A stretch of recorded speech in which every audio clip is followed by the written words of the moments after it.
Throughout Japan's history, starting from the first contact with the West, Japan has increasingly tried to use foreign technologies and advancements for its own benefit and independence, particularly in the military realm. It seems almost as though Japan's approach to becoming the first non-Western imperial power was a sort of mix between give 'em a taste of their own medicine and if you can't beat 'em, join 'em.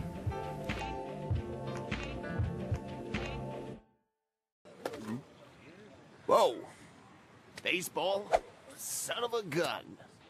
Baseball on a little island in the Far East? Incredible! The sport of gentlemen comes to the country of savages. いいだろう。この太平の世にお互い命を無駄にすることもあるまい。What? 野球で勝負だ! These are a series of clips from the popular anime Samurai Champloo. Of course, the events in the episode are not what actually transpired. In fact, America hadn't been established at the time in which the episode takes place. The episode is actually a metaphor for the sort of modus operandi of the Japanese, which entailed essentially learning from the West in order to benefit the country, but all the while keeping its identity and independence intact. The metaphor being the fact that in the episode, the Japanese defeat the Americans using their own national sport, baseball. さあ、いよいよ始まります。世紀の大勝負。米国と日本のまさに威信をかけた戦い。日米対決プレイボール。WD 投手第9音流した。次のバッターはジン選手でありますが、おっと、これは下段の構えであります。果たして野球に応用できるのか？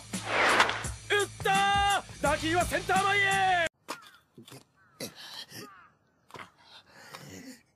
Jesus! Freaking 神風。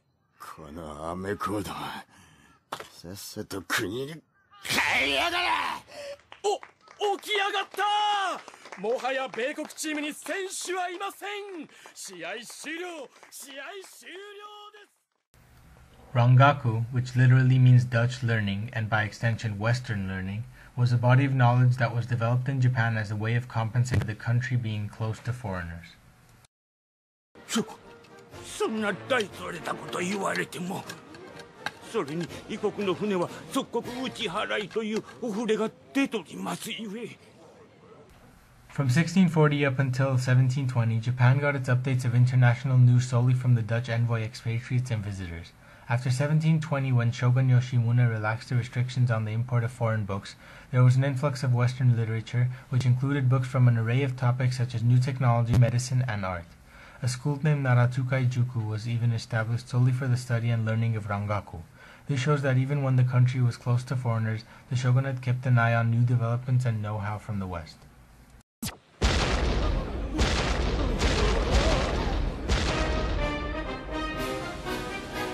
Who's in charge here? Hey, Kokono Seikinin-sha wa doko ni imasu ka? After the arrival of the American Commodore Matthew Perry and his forced opening of Japan using what came to be known as gunboat diplomacy, the shogunate asked the daimyo, the leaders of each of the domains of Japan, what they thought the country's course of action should be. Most daimyo answered stand and fight, but others wanted to learn from the West in order to be able to fight back in the future. It's a bunt!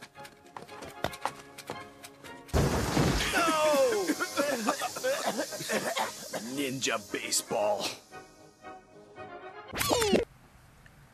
In a document entitled Report to the Daimyo Concerning a Policy for the Expulsion of Foreigners, the author Sakuma Shouzan provides a list of criteria that, if satisfied, would ensure that other nations would respect, admire, and pay tribute to Japan. He admits that at the time Japan is inferior to the West in all the fields that he mentions, therefore instead of fighting the strong, Japan must wait and learn from the West. Various domains came to appreciate the strength of Western arms, and as a result, as the Satsuma and Choshu domains were preparing to overthrow the shogunate, they purchased firearms from the British. Similarly, in order to attain a superior military force, the shogunate hired French military experts to come to Japan and teach them the crafts of war. Unless we want to prevent the coming of the Western civilization with a firm resolve, it is best that we cast our lot with them, says Fukuzawa, a Japanese scholar in his 1885 essay Goodbye Asia. Fukuzawa's message is clear. In order for Japan to become a civilized country, it must do what other civilized countries do, which in the case of Japan would be to, quote, leave Asia, that is, to graduate itself out of the ranks of uncivilized Asian countries and treat China and Korea as the West would, namely by colonizing them. Fukuzawa also mentions that Japan cannot be satisfied with the present level of civilization attained by the West, but they must take it as a model, since it is the step towards civilization. And that's exactly what Japan did. First, Japan conquered Taiwan. Next came Korea. As a result of the Korean invasion, 3 treaty ports were opened and unequal treaties were signed between Japan and Korea, very similar to Perry's treatment of Japan upon his arrival through the Convention of Kanegawa.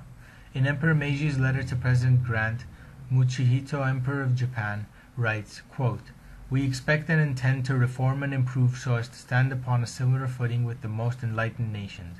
During its period of imperialization, Japan did not pick one country model, but several.